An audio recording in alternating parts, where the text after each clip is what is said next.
আসসালামু আলাইকুম। পিৎজা মানেই চিজ লাগে এমনটাই ভাবেন তো? আজকের আমি আপনাদের দেখাবো কিভাবে চুলায় চিজ ছাড়াই পিৎজা তৈরি করবেন, সেরকম একটা রেসিপি যা বাচ্চা থেকে বুড়ো সবাই পছন্দ করবে। রান্নার শুরুতে আমি 1 কাপ পরিমাণ ময়দা নিয়ে নিলাম। এর মধ্যে যথাক্রমে 1 চামচ ইস্ট, ড্রাই ইস্ট ইউজ করেছি, 2 চামচ গুঁড়ো দুধ, 1 চামচ চিনি এবং সামান্য লবণ দিয়ে দেব। তারপর শুকনো উপকরণগুলোকে আমি চামচ দিয়ে খুব ভালোভাবে একটু মিশিয়ে নিচ্ছি। এই যে এবার এর মধ্যে আমি কুসুম গরম পানিটা দেব। এবার একটু একটু করে পানি দেব আর আস্তে আস্তে করে ডোটা মেখে নেব।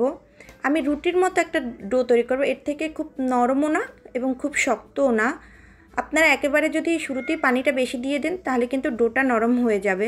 এই যে দেখুন, এবার হাত দিয়ে মেখে আমি একটা কীরকম করেছি আপনারা দেখতেই পাচ্ছেন। এবার এর উপর 2 চামচ আমি রান্নার তেল দিয়ে তারপর এটাকে ঢেকে একটা গরম জায়গায় রেখে দেব।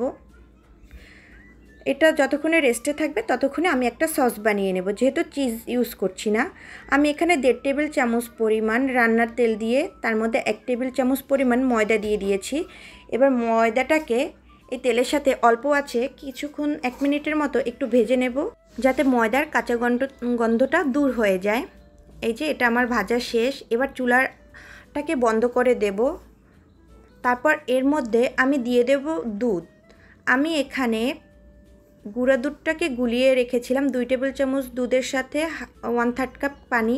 তারপর এর মধ্যে কালো গোলমরিচগুলো 1 চামচ, বারবিকিউ মশলা 1 চামচ, সামান্য লবণ, এই যে ম্যাজিক মশলার 3 ভাগের 2 ভাগ দিয়ে দিচ্ছি, আর 1 চামচ চিনি দিয়ে দেব আর একটু লবণ। তারপর এটাকে মিশিয়ে তারপর চুলাটাকে জাল করে নেব। আপনাদের কাছে যদি বারবিকিউ মশলা না থাকে তবে কাবাব মশলাটা থাকলে আপনারা সেখান থেকে সেটাও ইউজ করতে পারবেন। এই যে এবার এটাকে অল্প আছে নেড়ে নেড়ে জাল করে আমি একটা ঘন থকথকে সস বানিয়ে নেব। একটা হোয়াইট সস তৈরি করে নিলাম। এই সসটা দিয়ে কিন্তু পিৎজাটা খেতে খুবই ভালো লাগবে।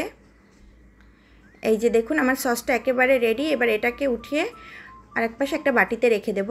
এদিকে আমি 1 কাপ পরিমাণ চিকেনের বুকের মাংস নিয়েছি। দেখুন ছোট ছোট একেবারে কাট করে নিয়েছি। এর মধ্যে হাফ টিস্পুন করে গার্লিক এবং জিঞ্জার পেস্ট দিয়ে দিলাম, বারবিকিউ মশলা 1 চামচ এবং বাকি ম্যাজিক মশলাটাও দিয়ে দিলাম। সয়া সস দিয়ে দিচ্ছি 1 চামচ এবং সামান্য লবণ। যেহেতু সয়া সসে লবণ থাকে আপনারা লবণটা একটু বুঝেই দেবেন। আর দিয়ে দিলাম 1 চামচ আমরা যে বাসায় মরিচের গুঁড়াটা খাই সেটা থেকে। টমেটো সস দিয়ে দিচ্ছি 1 টিস্পুন। তারপর এগুলোকে আমি খুব ভালোভাবে মেখে নিচ্ছি। এই যে দেখুন, এবার কড়াইয়ে একটু তেল দিয়ে সেটা গরম হয়ে আসার পর আমি সেই যে মেখে রাখা চিকেনটা দিয়ে দেব। চিকেনটা ম্যারিনেট করে রাখার কোনো দরকার নেই, আপনারা মশলাটা মেখে সরাসরি চুলায় চলে আসবেন এবং লো আছে এই চিকেনটাকে আমরা রান্না করে নেব।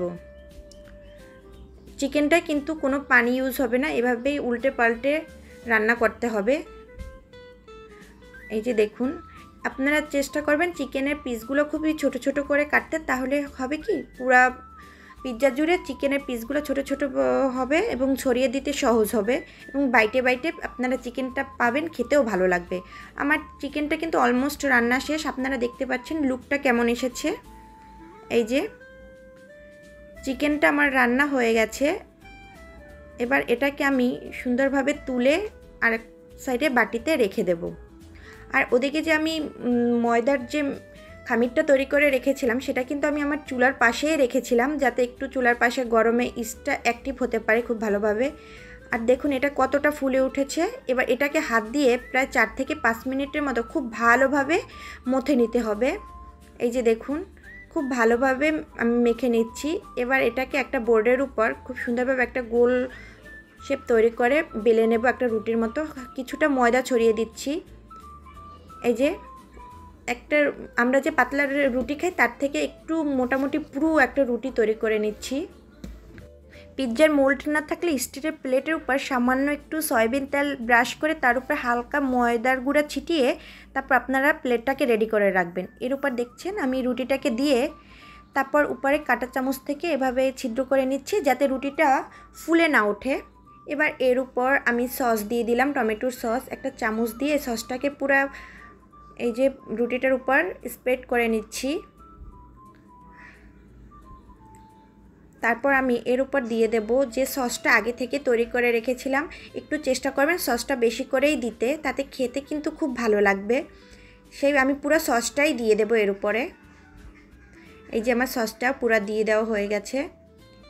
একটু চামচ দিয়ে ছড়িয়ে সুন্দর করে দিয়ে এবার এরপর আমি চিকেন যে রান্না করে রেখেছিলাম সেটাকে দিয়ে দেব। একটু হাত দিয়ে খুব সুন্দরভাবে যদি ছড়িয়ে দেন তাহলে খুব সুন্দরভাবে ছড়ানো হয়ে যাবে। এই চিকেনটাকে আমার দেওয়া হয়ে গেলে এর উপর আর কয়েক ড্রপ আমি টমেটো সস দিয়ে দিলাম দেখানোর সৌন্দর্যের জন্য। এর উপর টপিংস আপনারা আপনাদের ইচ্ছে মতো দিতে পারেন। আমি অনিয়ন রিংস ইউজ করেছি এবং কাঁচা মরিচের কিছু কুচি দেখার সৌন্দর্যের জন্য। আপনাদের কাছে যদি ক্যাপসিকাম থাকে, মাশরুম থাকে, এগুলোও ইউজ করতে পারবেন। এই যে আমি একটু কাঁচামরিচ কুচি করে দিয়ে দিয়েছি, একটু সবুজ সবুজ কালার হয়, দেখতে ভালো লাগে সেই জন্য। তারপর আমার কাছে অরিগানো ছিল, আমি কিছুটা অরিগানো উপর থেকে ছিটিয়ে দিয়ে দিলাম। এই যে দেখুন, এতে একটা খুব সুন্দর একটা পিৎজা ফ্লেভার অ্যাড হবে। এটা আপনাদের কাছে না থাকলে না দিলেও হবে, কোনো সমস্যা নেই, আমার কাছে ছিল তাই দিয়ে দিলাম। এবার আমি একটা সসপ্যানের নিচে কাগজ দিয়ে তার উপর একটা স্ট্যান্ড দিয়ে এই পিৎজার প্লেটটাকে বসিয়ে দিচ্ছি। এবার একটা ঢাকনা দিয়ে আমি প্রায় 20 মিনিটের মতো লো আছে এটাকে বেক করে নেব। এই যে 20 মিনিট হয়ে গেছে, দেখুন আমার পিৎজাটা একেবারে রেডি হয়ে গেছে। খুব সুন্দরভাবে এটা রুটিটা হয়েছে। আপনারা রুটির পাশটা যদি কালার আনতে চান তাহলে কিন্তু ডিমের একটা কুসুম ব্রাশ করলেও হবে। এই যে আমার পিৎজাটা একেবারে রেডি, আমি আপনাদের কেটে দেখাচ্ছি এটা ভিতর থেকে কতটা ফ্লাফি হয়েছে এবং কতটা পারফেক্ট হয়েছে।